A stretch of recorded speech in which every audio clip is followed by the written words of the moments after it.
Là, toi, tout ce que tu vas dire, ça va être correct. C'est mon devoir à moi, puis c'est moi qui ai besoin de toi.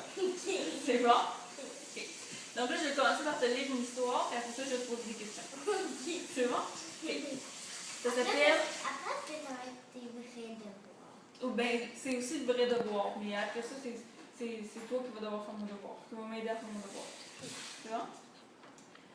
Donc, le livre, ça s'appelle Benjamin et la nuit.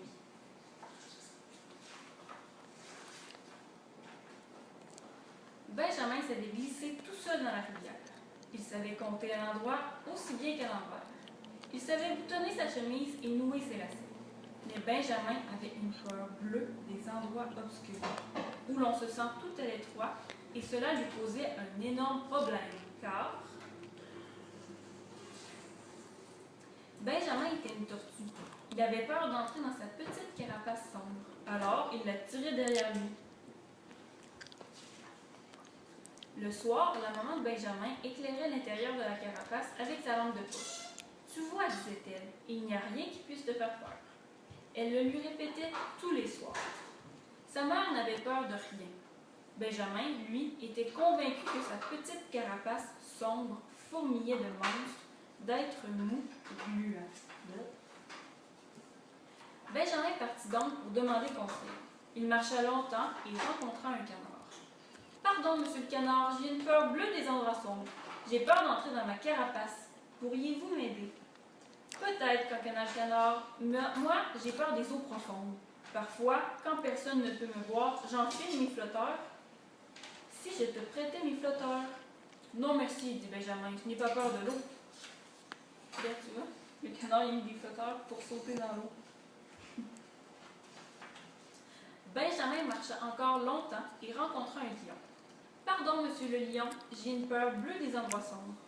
J'ai peur d'entrer dans ma carapace. Pourriez-vous m'aider? » « Peut-être, rugit le lion. Moi, j'ai très peur du bruit, des grands bruits.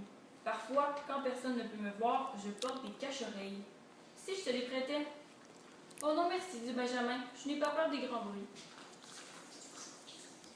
Benjamin marcha encore très longtemps et rencontra un oiseau. « Pardon, monsieur l'oiseau, j'ai une peur bleue des endroits sombres. J'ai peur d'entrer dans ma carapace. Pourriez-vous m'aider? » « Peut-être, gazouilla l'oiseau. Moi, j'ai peur de voler très haut. J'ai le vertige et j'ai peur de tomber. Parfois, quand personne ne peut me voir, j'ouvre mon parachute. Si je te prêtais mon parachute? »« Non, merci, dit Benjamin. Je n'ai pas peur de voler très haut et je n'ai pas le vertige. » Benjamin marcha encore très longtemps et rencontra un ours polaire. « Pardon, monsieur l'ours. J'ai une peur bleue des endroits sombres. J'ai peur d'entrer dans ma carapace. Pourriez-vous m'aider? » « Peut-être, rugna l'ours polaire. Moi, j'ai peur de geler la nuit. Lorsqu'il fait un froid à pierre fendre, parfois, quand personne ne peut me voir, j'enfile mes vêtements chauds avant de me coucher. Si je te les prêtais? »« Non, merci, dit Benjamin, je n'ai pas peur du froid. » Benjamin était très fatigué et il avait faim. Il marcha encore très longtemps et rencontra sa mère. « Oh, Benjamin, j'avais peur que tu te sois perdu, dit-elle. »« Tu avais peur? Je ne savais pas qu'une mère pouvait avoir peur. » « J'ai rencontré un lion qui avait peur des grands bruits. »« Ah oui? » ?»« J'ai rencontré un oiseau qui avait peur de tomber et un ours polaire qui avait peur du froid. »« Ah bon? » dit sa mère. « Ils avaient tous peur de quelque chose. » fit Benjamin. Il se faisait tard. Benjamin était très fatigué et il avait faim. Il marcha très longtemps jusqu'à la maison.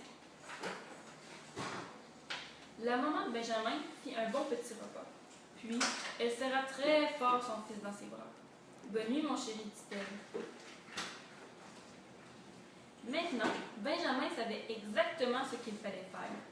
Il rampa à l'intérieur de sa petite carapace sombre, convaincu qu'elle fourmillait de monstres et d'êtres mous et gluants. Il en sauta bravement une nuit.